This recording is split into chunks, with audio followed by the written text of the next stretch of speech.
Welcome back to Coffee and Conversation. Audie is just a few feet away from me. He's still on the ironing board. I've had that thing out for probably 3 weeks now because he seems to enjoy stretching out on it.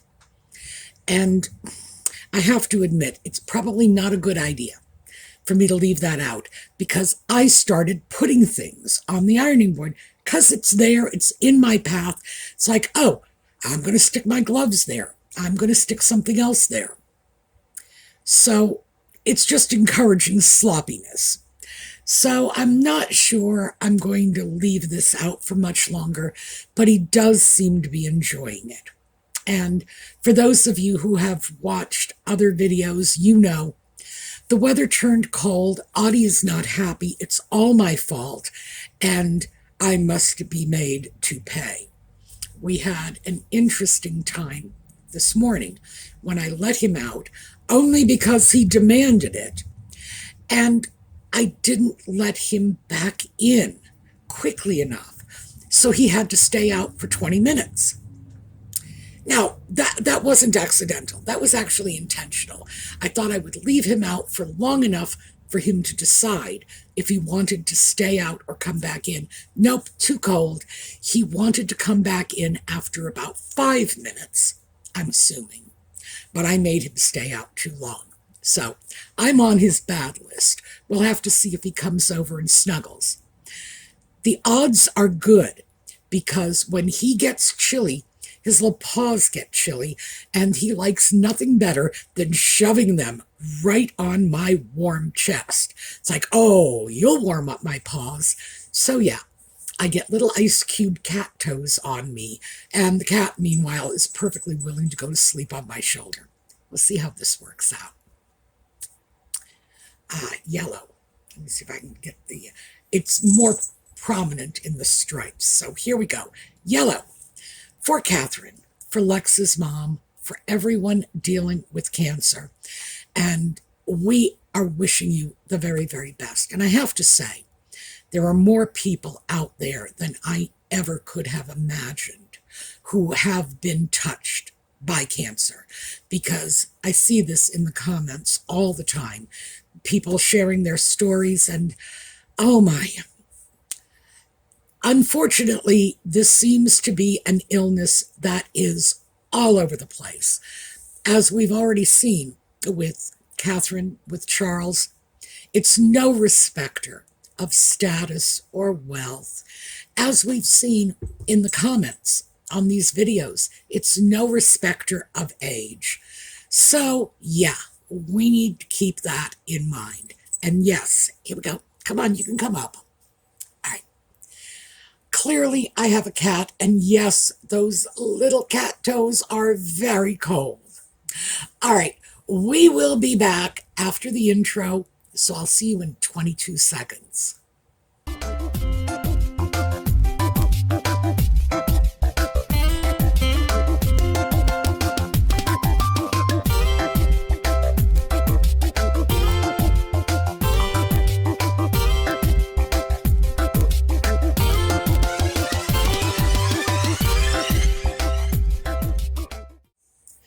So today's topic, by the way, cat's still here. Well, yeah, like you didn't notice. Yes, they noticed. Today's topic came from one of our viewers who about a week and a half ago left a comment asking about perfume. And I'm pretty sure I've spoken about perfume before, but we're going to hit this again because I think perfume is one of the great joys of life. Largely underrated, yes, like cat purrs. Largely underrated. And you can get incredible perfumes at bargain basement prices if you know where to go to get them. So, can I put you down? No, okay. Yeah, all right. So, just mentioning putting him down compels him to climb even higher up my shoulder, and he is now whacking me with his little tail. All right, I need one of my hands, please. I'm going to take this one. I have always been a great user of perfume. Yes, I love you. Oh, gosh. Pardon me a minute. I have to deal with this, or I'm not going to be able to do the video because he really wants attention. Brief break. Okay, back. No more cat distraction. Perfume. What was I off on to? This little atomizer, and this is just, it's a refillable purse dispenser. As you can see, it's very small, holds perfume. You can fill it with whatever perfume you want because the top simply screws off. You pop your perfume of your choice in here, stick it back in the case, and you're good to go. Well, this, oh my gosh. Well, this is embarrassing. I was going to tell you a story about this, and it turns out the very same perfume I was going to talk to you about is still in here. So yes, I've always used perfume because, frankly, it's a blind thing. I went into a meeting of a group of blind people. We're all blind, so, and I had neglected to put perfume on before I left the house. So I had this in my bag. 1980s, mind you, this very same bottle with the very same perfume. I just smelled it. I know what this is. So I spritz myself before I walk in the door. I walk in the door. Everybody says, "Hi, Monica." That is because my friend Monica used this particular perfume. It's Magie Noir. It's French for black magic. For those of you who couldn't get through my rather problematic French accent.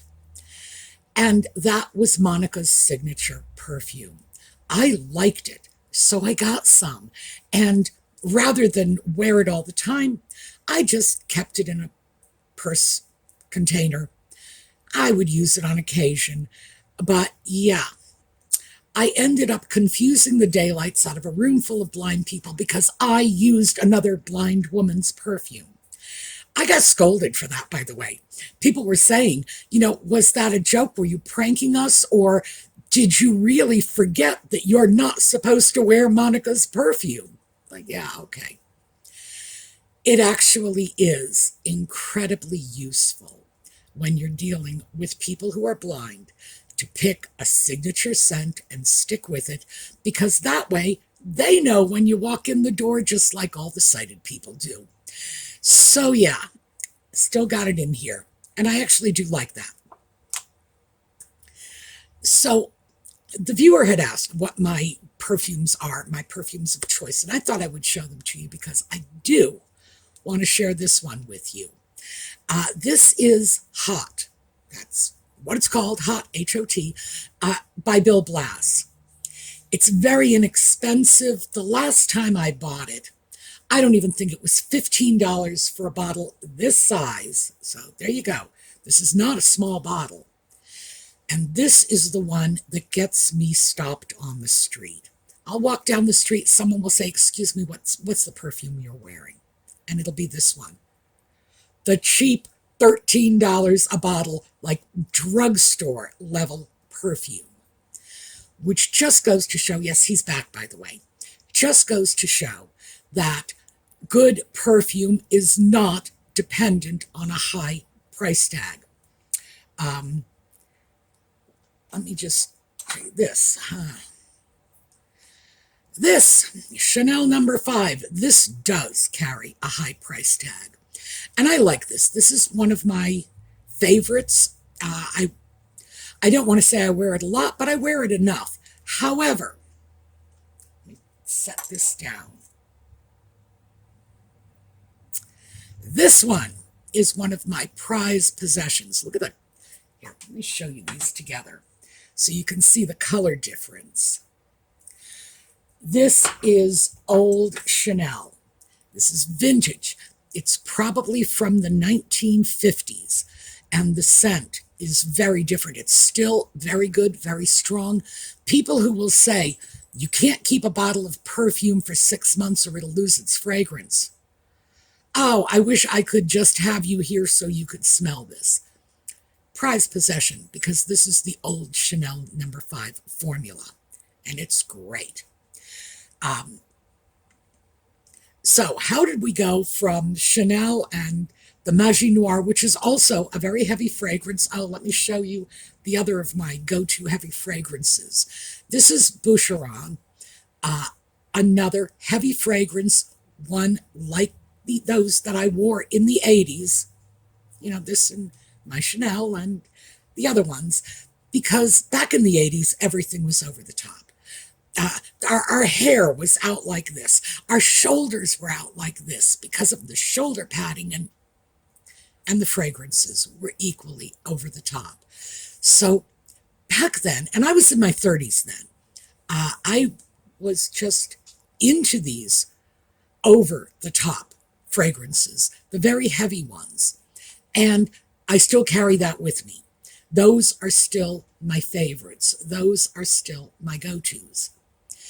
But about 10 years ago, it occurred to me I should probably find something a little lighter, a little younger, a little more modern, get myself out of this 1950s perfume, because even at that, the 1950s perfume is too old for me. I should not have really been formulating my perfume style until the late 70s, early 80s, when I was in my 20s. And yeah, I pretty much did that in the 80s when I went into my 30s, and it was over the top. So I thought I need to go off and find some younger fragrances, which is when the Bill Blass came in, because it's a little lighter. And then this one, this is Issey Miyake, Pleats Please. And I do like this. It is a younger fragrance. But after a while, I decided that the fragrance may be younger, but I'm not. So who am I kidding? I can't just throw on a new perfume and suddenly somebody's going to walk up to me and say, well, you look good for a woman in your 20s. No, it's not going to happen. So let's get over it. What I do when I'm looking for perfume, and I have a pocket full of these. I brought some larger bottles out from my dresser, but I stuffed my pockets with these. These are perfume samples, and I get these online. I got like 5 of them here. Oh, and I should tell you, as you can see, these have been used.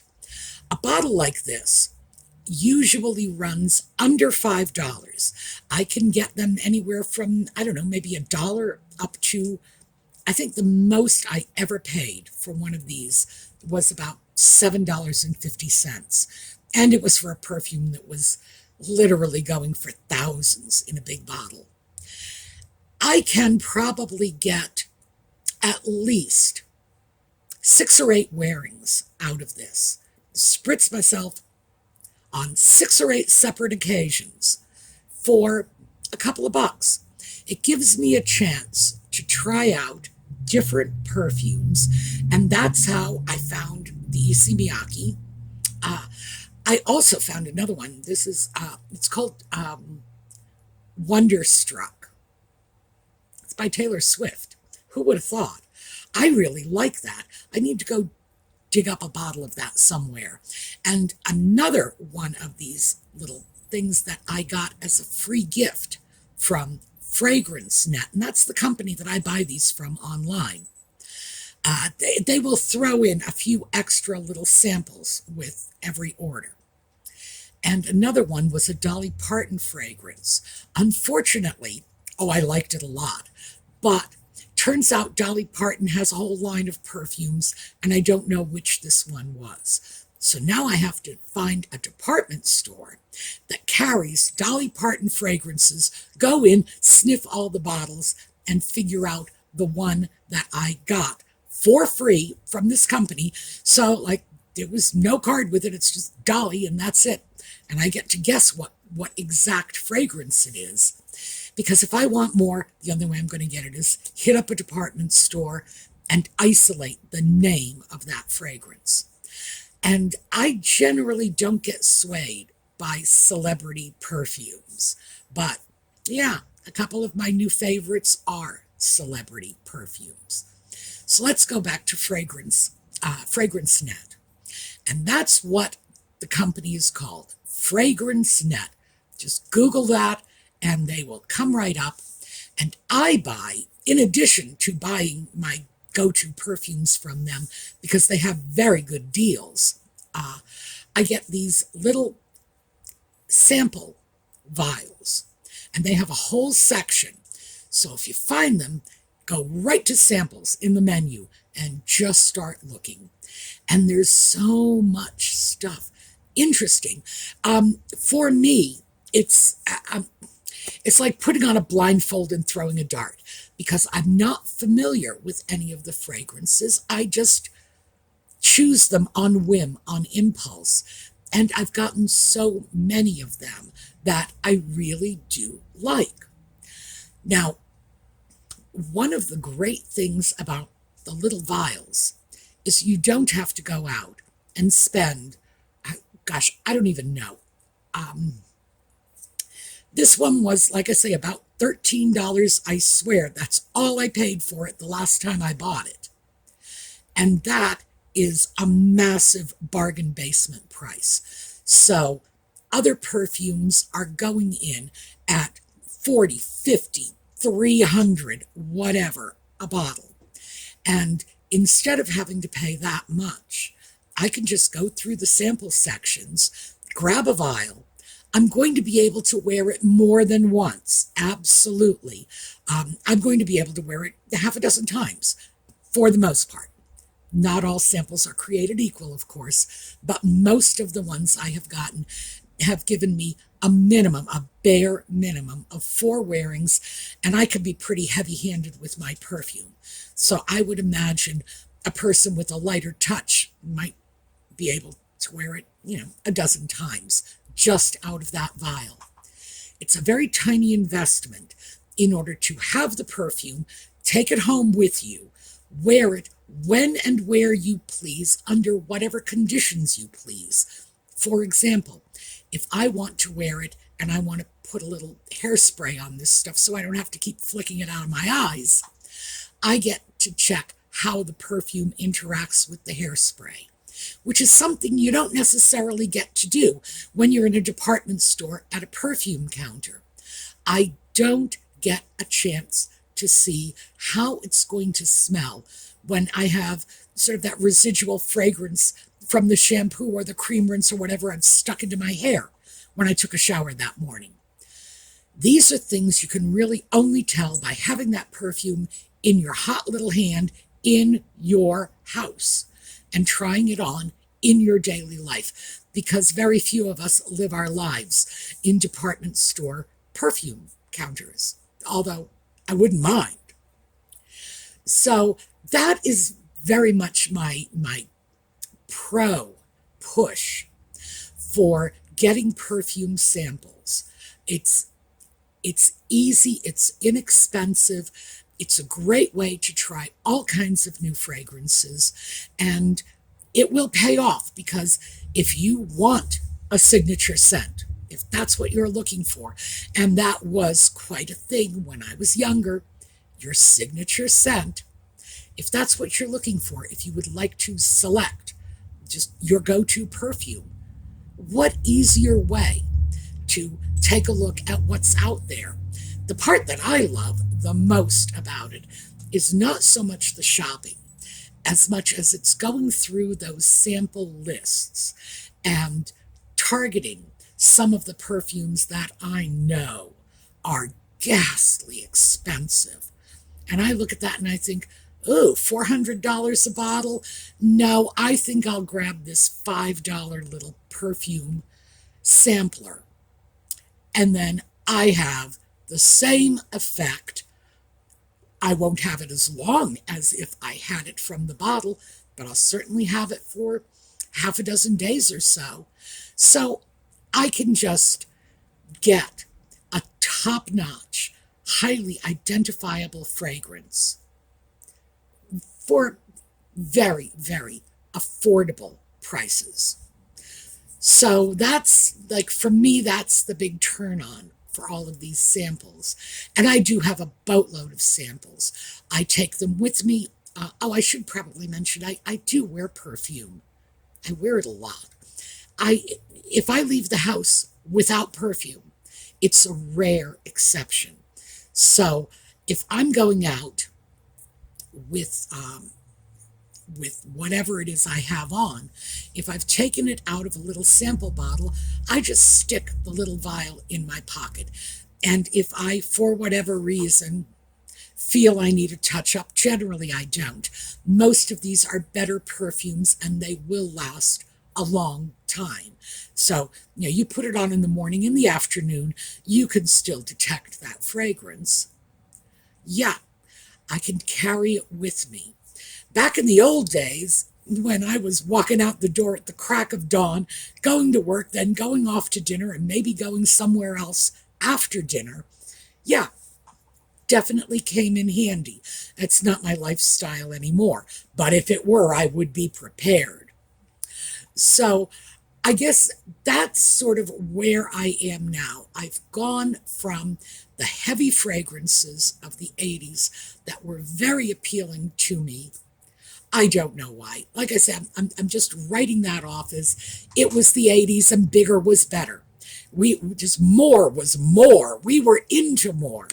And I I loved these over the top perfumes. And then I decided, and that was about 10 years ago, that I ought to kind of scale back, get something a little more delicate, a little lighter, a little younger. And I've given up that. I am right back to my old over the top heavy perfumes. By the way, heavy perfumes, this original Chanel, this is the absolute queen of heavy scents. But it is iconic. It is recognizable. On the other hand, no one has ever stopped me. In all the years I have been wearing Chanel number 5, no one has ever stopped me on the street and said, I love your perfume, what is it? Not once. My Bill Blass, yeah, it happens with surprising regularity. And actually, come to think of it, it happens all the time. When it first started happening, I thought, oh, I'm wearing too much perfume. I'm attracting too much attention. But in fact, it's just that it is a really great fragrance. It is lighter, too. So, yeah, that one will always stay with me, mostly because people love it. What can I say? But I've sort of done that full 180, starting off heavy, moving over to lighter and younger, and now I'm back to the over-the-top fragrances. I even recently got a bottle of Shalimar, and Shalimar was old in my grandmother's day. So, I picked it up simply because it was available and it was a bottle of vintage Shalimar. So I thought, oh, I would love to have this because I do keep a small, interesting perfume bottles. It's not a massive collection of them, but it is a few. Just occasionally I will get something and say, oh, that's cute, and I'm going to stick it on my dresser. So I wouldn't say it's a full-blown collection. It's just something that struck me as cute at the time. But yeah, Shalimar. So yes, I am going back to the older fragrances, the fragrances that were more iconic. Shalimar was a grandma perfume when I was a kid. And I think today it's just vintage. It's just so old, it's new again. So I do keep that around. I do not wear it. I have to admit that even though Shalimar is one of those delightful old heavy fragrances, it's just not my taste. It's really not. Yeah, and I say that having shown you the incredibly heavy fragrances I do like. So that gives you some idea of how intense Shalimar is. But I think it's great. If I were talking to a young, I am talking to a young woman, Lex. Let me direct the rest of this at you. Lex, as you know, is one of our young viewers. She just turned 21. She has a channel, Sweet Hister Tea. Go check it out. So, Lex, if I were to give you advice about perfume, I would say go check out some of these older fragrances because you can actually get the vintage bottles online. You can go to a place like FragranceNet and get it in samplers. But given the fact that your generation is probably not going to be familiar with this because, well, if it was a fragrance from my grandmother's day, it would be your great-great-grandmother's day. So they won't even know what it is. Try some of them out because you can get a signature scent that is absolutely unique within the context of your generation. It's probably as common as dirt if you were doing this back in the 1930s. But hey, in the 2020s, in the 2030s, it's going to be so old, it's new again. So anyway, that is the advice I would give to a young person if we were talking perfume. Grab some of these golden oldies because the young kids have not sniffed them yet. But for those of you who are looking for younger fragrances, Taylor Swift's Wonderstruck, I do like that very much. That Dolly Parton scent, and I wish I could tell you which one it is, but there are half a dozen of them. I would check out the Dolly Parton fragrances too, because that one scent really did impress me. And ordinarily, I just assume that people like Dolly Parton and Taylor Swift don't know the first thing about perfumes. Certainly, they're not chemists. They're not making the stuff. But they're putting their labels on it, and I've always shied away from these celebrity perfumes for that reason alone, because why would I want to go out and buy a perfume because I'm simply buying the name? You know he wants to be picked up. You know he wants to be petted. He wants to be in my lap. So yes, he is not leaving.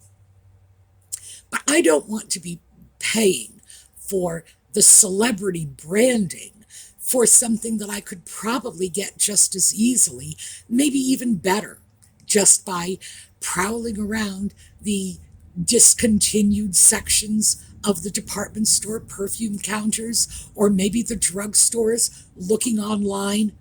Why would I want to do that? But I will say that those two are very good. And Pleats Please, which I don't even know if they are still making this anymore. I probably got this 6 or 8 years ago.